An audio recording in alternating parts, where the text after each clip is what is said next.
ब्रह्मचर्य का पालन करने के लिए आंतरिक भावना होनी चाहिए। इसके लिए भगवान से मन वचन काया से ब्रह्मचर्य का पालन करने की शक्ति मांगनी चाहिए। मन को कंट्रोल करने के बजाय उन कारणों को ढूंढना चाहिए जिससे मन विषय विकार में फंस जाता है, तुरंत ही वह लिंक तोड़ देना चाहिए।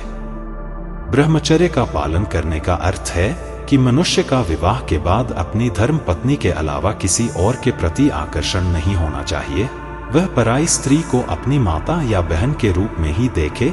यही गृहस्थ जीवन में ब्रह्मचर्य की साधना कहलाती है। ब्रह्मचर्य का पालन करने के लिए मानसिक तौर पर ब्रह्मचर्य का पालन करें। अपने मन को शुद्ध और पवित्र रखने के लिए समर्पित करें। अपने मन को शांत रखने के लिए ध्यान और प्रार्थना करें। आहार के विषय में संयम बनाएं। नवरात्रि में ब्रह्मचर्य का पालन करने के लिए आपको शाकाहारी भोजन का सेवन करना चाहिए। गृहस्थ दंपति के लिए ब्रह्मचर्य व्रत। ब्रह्मचर्य की सफलता हेतु निम्नलिखित नियमों का पालन करना बहुत ही उपयोगी सिद्ध होगा। पति पत्नी को अलग अलग कमरों में सोना चाहिए और संपूर्ण एकांत में साथ साथ नहीं रहना चाहिए। पारिवारिक प्रार्थना। दोनों को अथवा परिवार के सभी लोगों को साथ मिलकर दिन में 2 बार प्रार्थना स्तवन, शास्त्र पठन आदि करना चाहिए।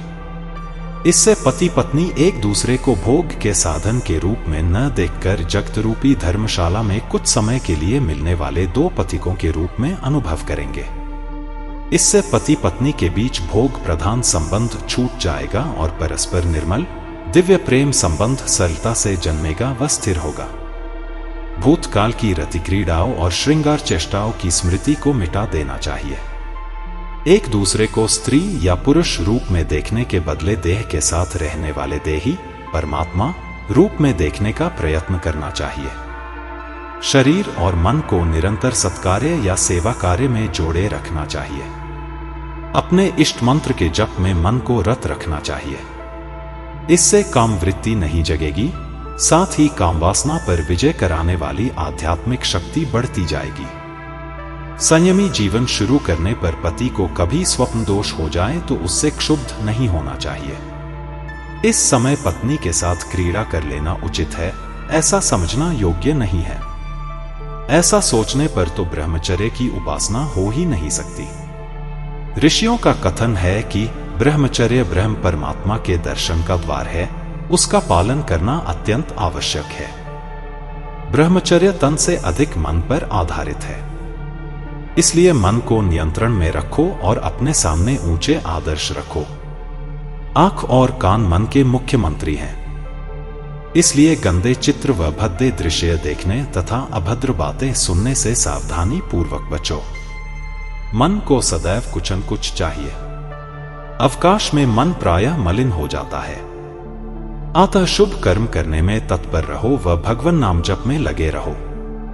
जैसा खाए अन्न वैसा बने मन, यह कहावत एकदम सत्य है। गरम मसाले, चटनियां, अधिक गरम भोजन तथा मांस, मछली, अंडे, चाय, कॉफी, फास्ट फूड आदि का सेवन बिल्कुल न करो। भोजन हल्का व चिकना स्निग्ध हो। रात का खाना सोने से कम 2 घंटे पहले खाओ। दूध भी एक प्रकार का भोजन है। भोजन और दूध के बीच में 3 घंटे का अंतर होना चाहिए। वेश का प्रभाव तन तथा मन दोनों पर पड़ता है, इसलिए सादे, साफ और सूती वस्त्र पहनो। खादी के वस्त्र पहनो तो और भी अच्छा है। सिंथेटिक वस्त्र मत पहनो। खादी, सूती, ऊनी वस्त्रों से जीवनी शक्ति की रक्षा होती है व सिंथेटिक आदि अन्य प्रकार के वस्त्रों से उनका ह्रास होता है।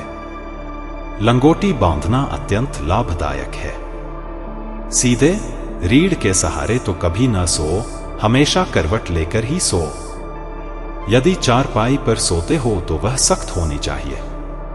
प्रातः जल्दी उठो। प्रभात में कदापि न सो। वीर्यपात प्रायः रात के अंतिम प्रहर में होता है। पान मसाला, गुटखा, सिगरेट, शराब, चरस, अफीम, भांग आदि सभी मादक नशीली चीजें धातु क्षीण करती हैं। इनसे दूर रहो। लसीली, चिपचिपी, चीजें जैसे भिंडी, लसौड़े आदि खानी चाहिए। ग्रीष्म ऋतु में ब्राह्मी बूटी का सेवन लाभदायक है। भीगे हुए बेदाने और मिश्री के शरबत के साथ इसबगोल लेना हितकारी है। कट स्नान करना चाहिए। ठंडे पानी से भरे पीपे में शरीर का बीच का भाग पेट सहित डालकर तौलिए से पेट को रगड़ना एक आजमाई हुई चिकित्सा है। इस प्रकार 15 से 20 मिनट बैठना चाहिए। आवश्यकतानुसार सप्ताह में 1-2 बार ऐसा करो। प्रतिदिन रात को सोने से ठंडा पानी पेट पर डालना बहुत लाभदायक है। बदहजमी व कब्ज से अपने को बचाओ। सेंट, लवेंडर, परफ्यूम आदि से दूर रहो। इंद्रियों को भड़काने वाली किताबें न पढ़ो, न ही ऐसी फिल्में और नाटक देखो। विवाहित हो तो भी अलग बिछौने पर सो। हर रोज प्रातः और सायं व्यायाम, आसन और प्राणायाम करने का नियम रखो। निरोगता का साधन। ब्रह्मचर्य व प्राणायाम से शरीर की रोग प्रतिकारक शक्ति बढ़ती है।